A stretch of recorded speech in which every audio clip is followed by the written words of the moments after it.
The first thing I noticed was my grandson's red Christmas sweater. Noah stood in the middle of the photograph grinning at the camera with both front teeth missing. Daniel had one hand on his shoulder. My daughter-in-law stood beside them. Behind them were the tree, the fireplace, and everybody else who had been there that night. Everybody except me. I stared at my phone and enlarged the picture. Then I enlarged it again. 3 nights earlier, I had been standing at the far left of that exact photograph, leaning slightly on my cane. Daniel had even waved me over. "Come on, Dad, get in here." Now the photograph ended precisely where my shoulder should have been. They had cropped me out. I sat there for a long time before typing 2 words to my son. "Nice picture." The message showed as read. Daniel never answered. I was 60 years old then, 2 months out of prison with a damaged left leg and a felony conviction attached to my name. I suppose there were plenty of people who would have understood why my family found me embarrassing. The trouble was, Daniel knew exactly why I'd gone to prison, and so did Noah. Christmas had been my first real family gathering since coming home. I'd spent days worrying about it. I even bought a new button-down shirt because most of my old clothes no longer fit right after surgery, rehabilitation, and 2 years of institutional food. When I arrived at Daniel's house outside Winston-Salem, Noah opened the door. Grandpa, he hit me around the waist so hard I nearly lost my balance. Daniel caught my elbow. "Easy, buddy. Grandpa's leg." Noah immediately backed away. "Sorry, you're fine," I told him. "Takes more than you to knock this old man down." That got a laugh. For about 30 seconds, I thought everything might actually be okay. But dinner was different. Nobody was cruel. In some ways, that would have been easier. They were careful.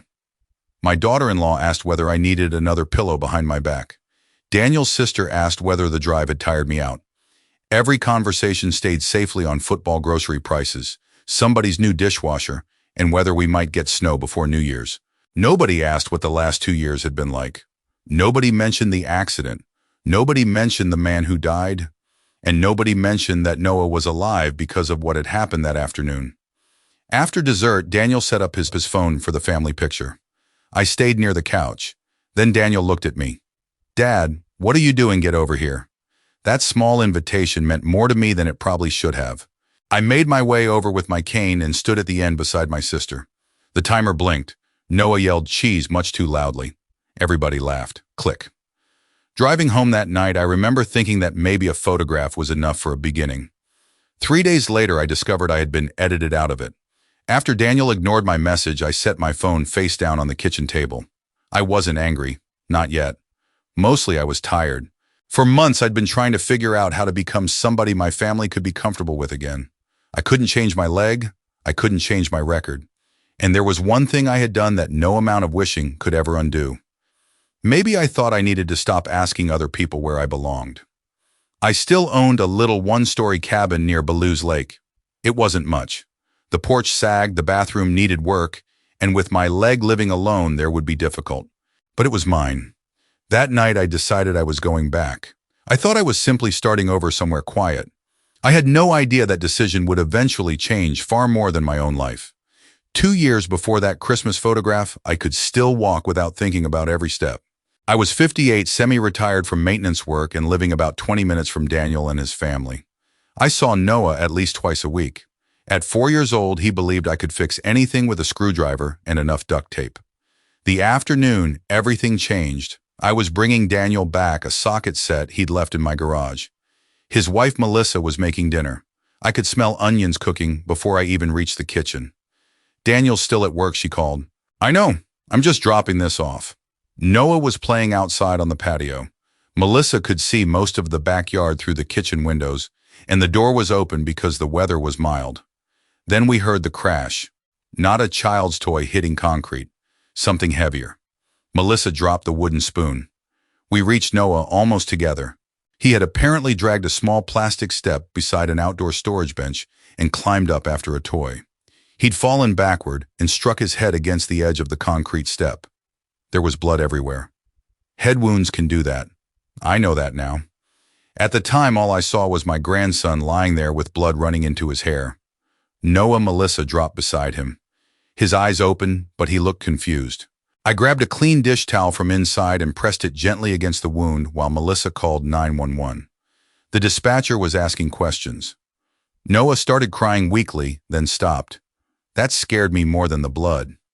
Stay with me, buddy. His face looked pale. Melissa repeated something the dispatcher said about an ambulance. I don't remember the exact words anymore. I only remember looking toward the road, then thinking about the emergency room. I can get him there faster. Melissa stared at me.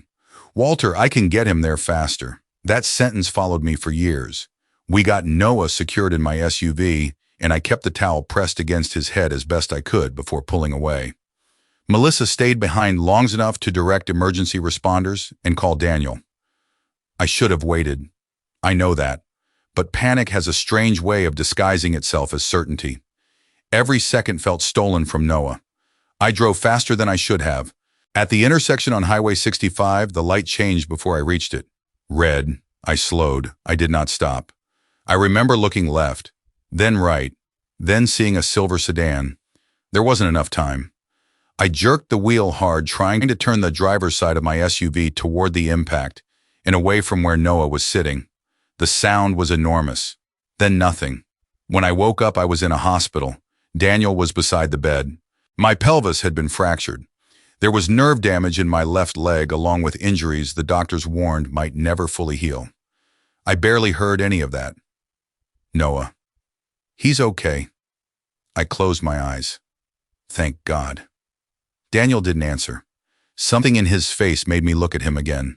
The other car. He stared at the floor. Dad. I knew before he finished. The driver had died. His name was Thomas Mercer. He was 52 years old. A husband. A father. A man who had entered an intersection on a green light and never made it home. Noah survived, and after observation and treatment, his doctors expected him to recover. People kept telling me I'd save my grandson. I couldn't hear those words the way they meant them, because Thomas Mercer was dead. The investigation showed exactly what I'd done: excessive speed, reckless driving, entering that intersection when I had no right to.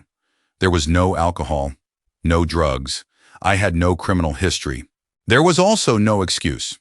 My attorney explained the options. Eventually, I accepted a plea agreement connected to involuntary manslaughter and the reckless decisions I'd made behind the wheel.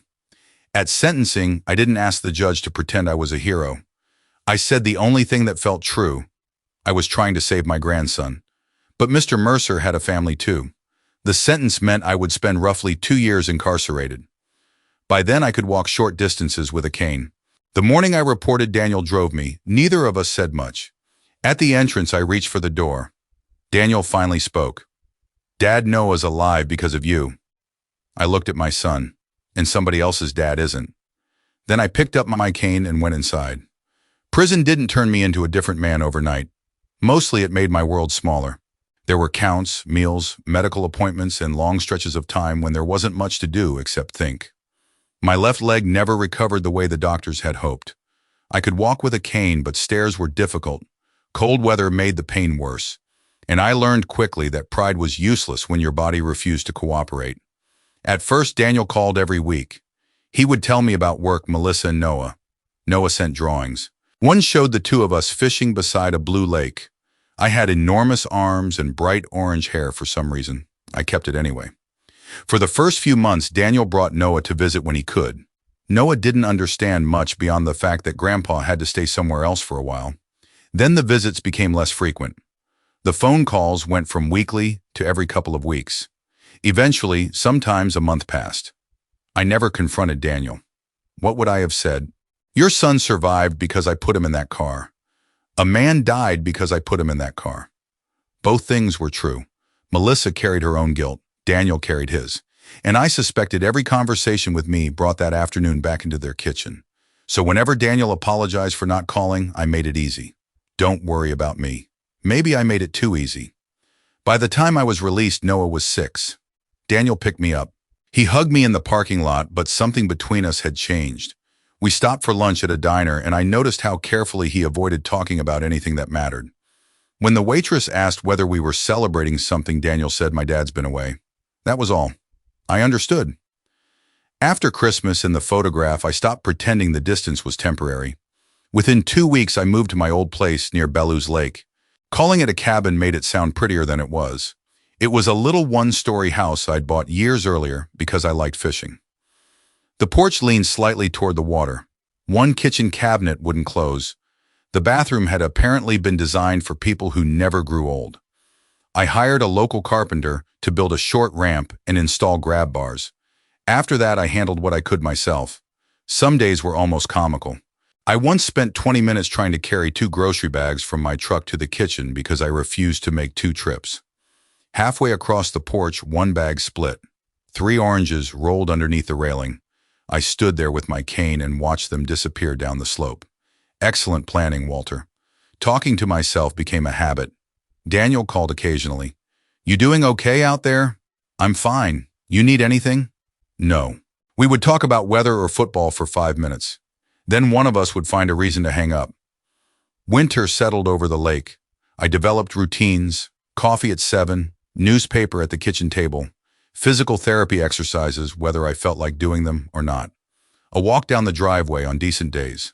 The life wasn't exciting, but it belonged to me. Then one January night, the forecast turned ugly. Snow came down hard enough to cover the road within an hour. Around 9, I was closing the curtains when I noticed someone beneath the streetlight near an old roadside bus shelter down from my property. A young man. Hood pulled over his head, backpack at his feet. I assumed somebody was coming for him. At 10, I checked again. He was still there. At 10:30, the snow had collected on his shoulders. I stood at the window for another minute arguing with myself. Then I reached for my coat and cane. I didn't know his name. I didn't know where he'd come from. I only knew that nobody should be sitting alone under a streetlight on a night like that. So I opened the door and started toward him. By the time I reached the bus shelter, my left leg was already complaining. The young man noticed me coming and stood quickly like he expected trouble. "Evening," I said. He gave me a cautious nod.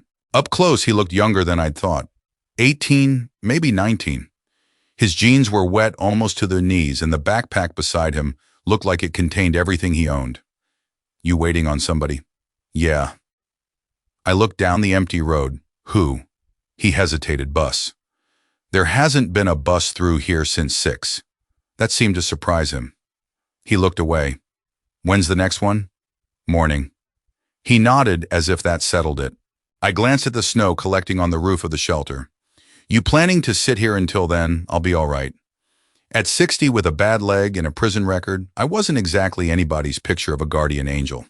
But I knew what it looked like when a man was trying to preserve the last little piece of his pride. "Come wait somewhere warm." His eyes narrowed. "I don't have money." "I didn't offer to sell you anything." That almost made him smile. His name was Elijah Carter. "Eli," he said. I gave him the couch, an old blanket, and leftover beef stew. He ate slowly at first, then cleaned the bowl with a piece of bread. I didn't ask questions. The next morning I found him putting on his coat. "Where are you headed? I'll figure something out." Outside, 6 inches of snow covered my driveway. "Figure it out after the plow comes." He stayed another night, then another. Eli's story arrived in pieces over the next several weeks. His mother had been gone since he was young. His father raised him alone, if you could call it that. The man worked when he could drank more than he should and had a temper that usually landed on whatever happened to be nearby. A radio, a fan, kitchen chairs, once a lawnmower. He'd break stuff, Eli told me one evening, then complain we couldn't afford to replace it. "So you fixed it?" "Tried." After his father passed away, there wasn't much left. They'd rented their place. His father's truck still had a loan on it. There were debts and almost no savings. Eli was 18 and legally an adult, which apparently meant the world was perfectly comfortable letting him be homeless. He never asked to stay permanently. I never formally invited him. We just stopped discussing when he was leaving. Then one February morning, my old snowblower refused to start. I was outside swearing at it when Eli came over. "What's wrong?" If I knew that it'd be running. He crouched beside it. "Can I look?" I handed him a wrench. For the next hour, he took pieces off that machine with enough confidence to make me nervous. "You know what you're doing?" "Not yet." That is not reassuring. He grinned. Eventually the engine coughed, then roared to life. I stared at him. "Where'd you learn that?" Eli wiped his hands on a rag. "Mostly from fixing stuff Dad broke." Something about the way he said it stayed with me. A few days later, I drove him into town to meet an old acquaintance named Ray Donnelly, who owned a small repair shop. Ray looked Eli over. You ever worked in a shop? No, sir. Certifications? No. Tools? Eli glanced at me. Not really. Ray sighed. I said, give him 1 week. Ray looked at me. And if he's terrible, then tell him he's terrible. Eli shot me an offended look. Ray laughed. 7 o'clock Monday. Don't be late. On the drive home, Eli was unusually quiet. Finally, he said, why are you doing this? I kept my eyes on the road. Maybe because somebody had once looked at my worst mistake and decided it was the only thing worth seeing. Maybe because I'd spent enough time being useless to people. But I didn't tell him any of that. I just said, everybody needs a place to start. Ray called me on Eli's 4th day at the shop. I saw his name on my phone and figured the experiment had ended early. Well, I said, he's annoying. That bad, no. That's the problem. Kid asks why everything works. I laughed. Ray didn't. I showed him a bad wheel bearing. He wanted to know why it failed. Showed him a cracked belt. Same thing. Why there? Why now? Why that pattern? So you're keeping him, Ray's side. Tell him to stop looking terrified every time I hand him a paycheck. Eli stayed. He started at the bottom exactly where he needed to. He swept floors, changed oil, rotated tires, cleaned parts, hauled scrap, and learned the difference between understanding a machine and merely getting lucky with one. Some evenings he came home smelling like motor oil and complained through dinner. Ray made me redo a brake job twice. Was it wrong? Not exactly. That wasn't my question. He glared at me.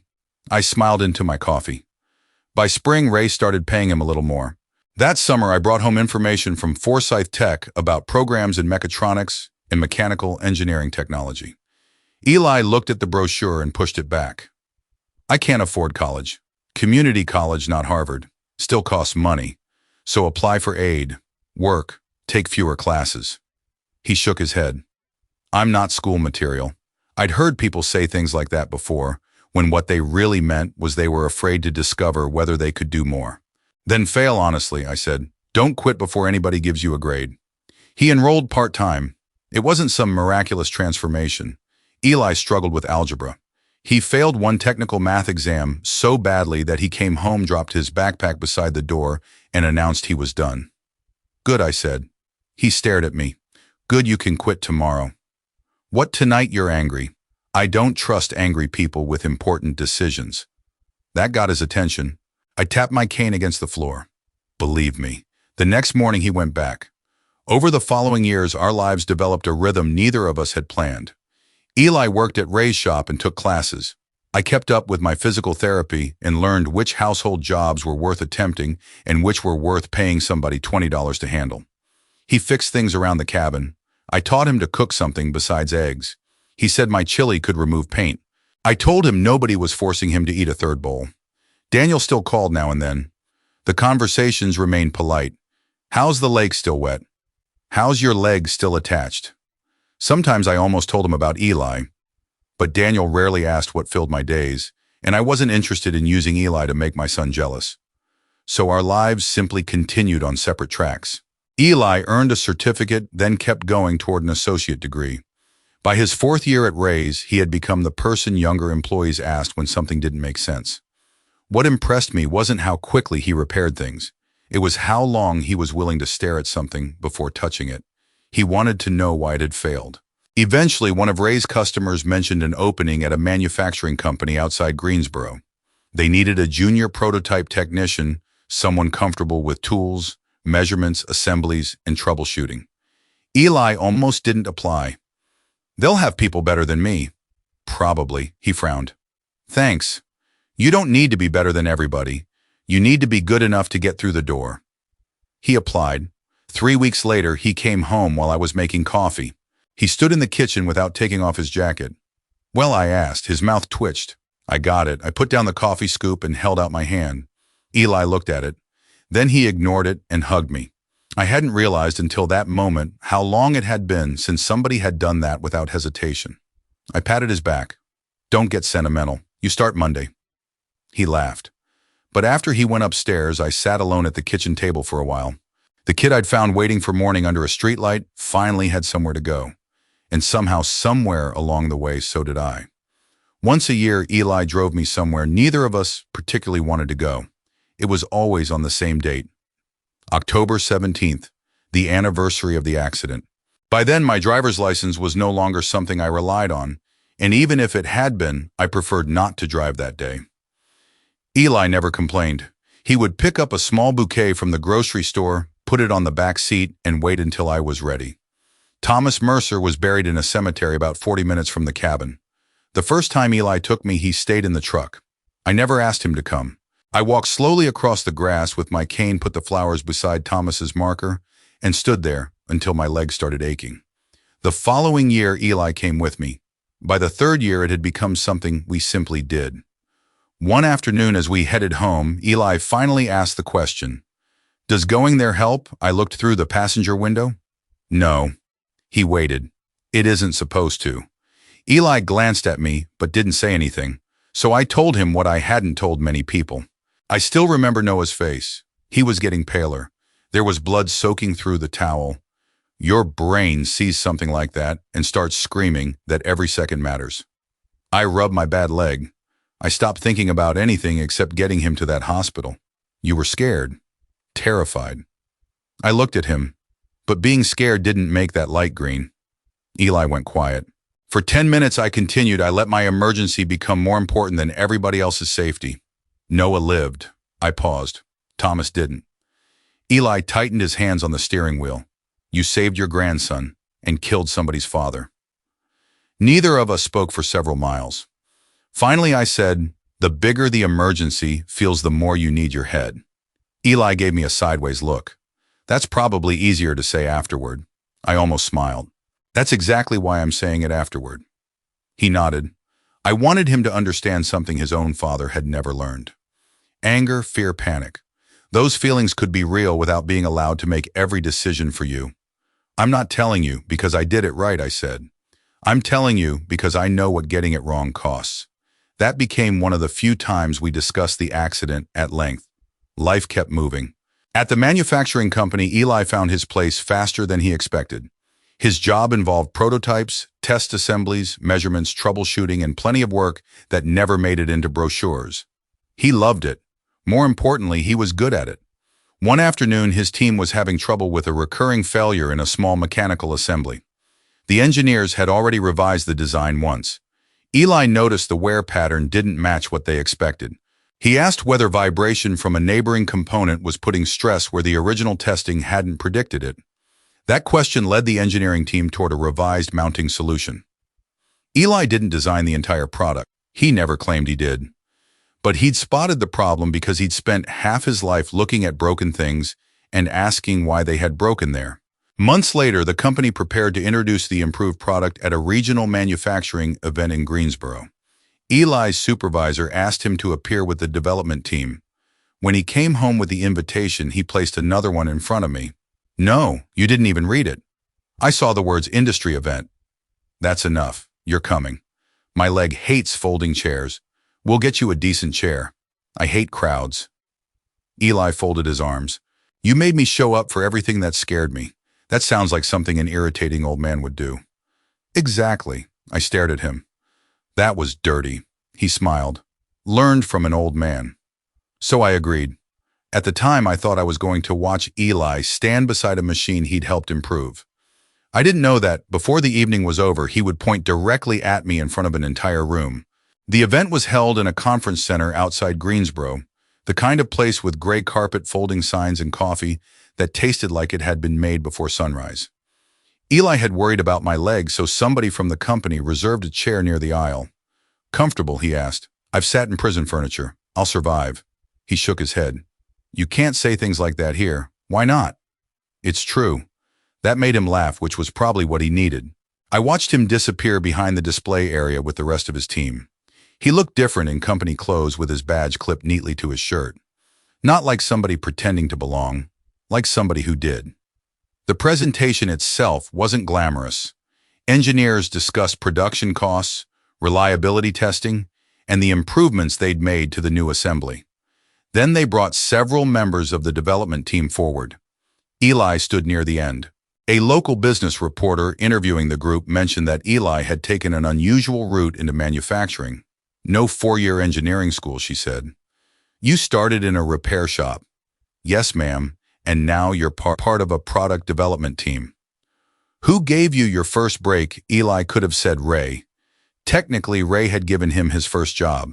Instead, his eyes moved across the room until they found me. Then he pointed. That man. Several people turned. I immediately wished I'd stayed home. Eli smiled. He gave me a couch for one night. The room became quiet. Then he gave me enough time to become somebody who didn't need the couch anymore. I looked down at my hands. Applause started somewhere to my right. I didn't know what to do with it. Afterward, a reporter asked whether she could speak with us. I nearly refused, but Eli looked so proud that I agreed. She asked about the Cabin Ray's Shop Community College. Eventually, she learned I'd been incarcerated. Her expression changed slightly. What happened? Eli looked at me. I could have said it was complicated. I could have talked about Noah first. Instead, I told her a man died because of a decision I made. She waited. I was rushing my injured grandson to the hospital. I drove recklessly. My grandson survived. The other driver didn't. Do you think helping Eli gave you a second chance? I considered that. A second chance at living, maybe? Then I shook my head. But helping Eli doesn't erase Thomas Mercer. The story ran several days later.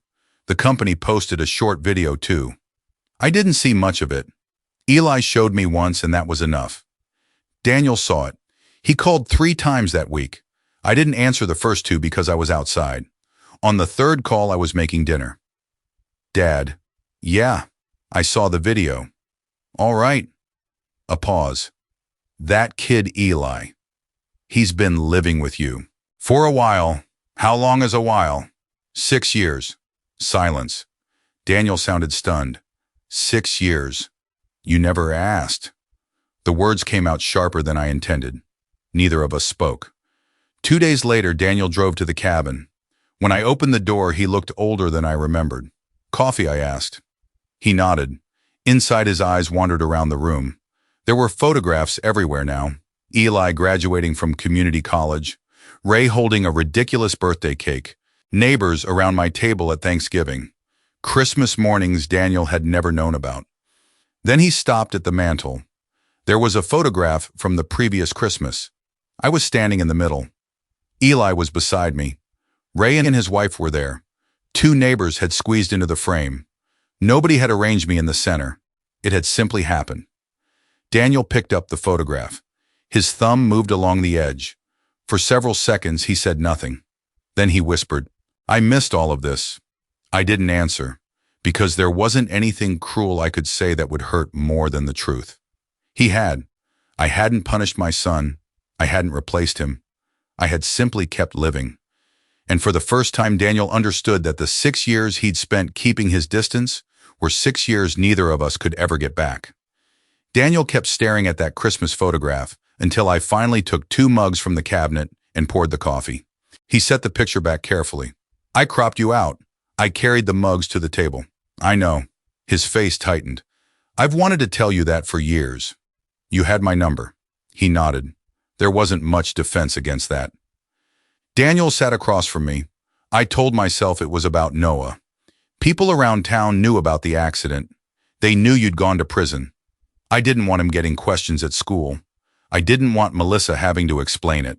And you thought cutting me out of a photograph would fix that? No. He rubbed both hands over his face. I think mostly I was protecting myself. That was the first thing he'd said that afternoon that sounded completely honest. I was ashamed, Dad. I looked down at my coffee. Not because I hadn't known, because hearing your son say it was different. Daniel's voice dropped, and then I saw that video. Eli stood in front of everybody and pointed at you like he was proud to know you. He knows what I did. I know. He knows all of it. Daniel swallowed. That made it worse. I looked at him because I realized a stranger could know the worst thing you'd ever done and still see everything else about you. Neither of us spoke for a while. Finally, he said, I'm sorry. I didn't tell him it was okay. It hadn't been. I can forgive you, I said, but trust takes longer. He nodded. I understand. And to his credit, he didn't ask for more. Over the following months, Daniel started showing up. Not constantly, not dramatically. Sometimes he brought Noah to fish. Sometimes he helped Eli and me with something around the cabin.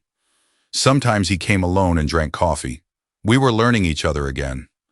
Then October 17th came around. As usual, Eli drove me to the cemetery. When we pulled into the parking area, I noticed a familiar truck. Daniel was standing near Thomas Mercer's grave. He held flowers. I stopped walking. "What are you doing here?" Daniel looked nervous. "Something I should have done years ago." I quietly stepped back. Daniel and I walked toward the marker together. After a moment, he said, "You were only on that road because Noah was hurt." I turned toward him. "Don't, Dad. Don't excuse what I did." He stared at me. "I drove through that intersection. Thomas Mercer didn't. Noah being hurt explains why I panicked. It doesn't make what I did right." Daniel looked at the grave. Then he said quietly, "Then don't excuse what I did either." That stopped me. He looked straight at me. "I abandoned you because being around you made me feel guilty and ashamed. You didn't deserve that just because you made a terrible mistake." I nodded slowly. "I won't excuse it." Daniel's eyes dropped, but I said I can forgive it. That was as close to peace as either of us needed that day.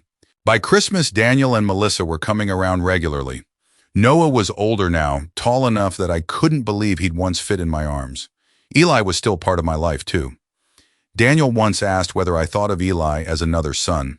I told him the truth. He didn't replace you. He needed somebody. And so did I. That Christmas, everybody crowded into the cabin. When it was time for a picture, I automatically moved toward the edge. Daniel noticed. "Dad." I looked over. He pointed toward the center. "Get in the middle." For a second, I couldn't move. Then Eli touched my shoulder.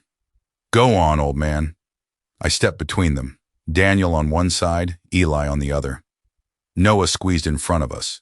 The timer blinked. Click. Nobody cropped me out. I still visit Thomas Mercer every October. Some mistakes cannot be repaired. I've learned to live without pretending otherwise. But I've also learned that responsibility and hope can exist in the same life. If I could leave Noah and Eli with one lesson, it would be this: when everything feels urgent, that's when you need your judgment most. Panic tells you to move faster. Wisdom sometimes tells you to stop for 10 seconds and think. And forgiveness doesn't mean pretending the damage never happened. Sometimes it simply means accepting what cannot be changed, taking responsibility for what belongs to you, and choosing not to waste the years you still have. If this story made you think of someone you've lost time with, I'd be interested to hear what you would do in Walter's place. And if stories about second chances, family, and the choices that shape our lives mean something to you, you're always welcome to subscribe and join us for the next one.